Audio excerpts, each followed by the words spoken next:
had the idea to kind of go through the process of a handful of neat art jobs that I've done. There's an Episcopal school in Houston, Texas that I've done shirt designs for. They've been really fun to work with over the years. They have a fall fair every year. When they briefed me on what the theme was going to be and what I needed to include in the art, there were 5 things.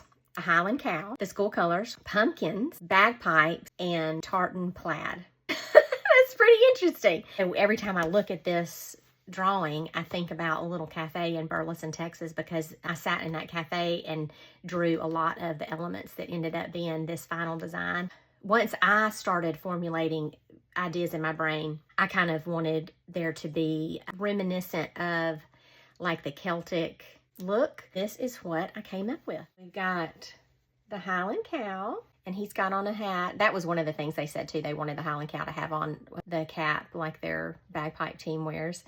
And so I put the plaid on the cap, did the plaid on the lettering. I've got the school colors, gold and blue, and then that border is the plaid also, and I drew the plaid. So there's the pumpkins, and this kind of, the whole thing kind of has that Celtic look.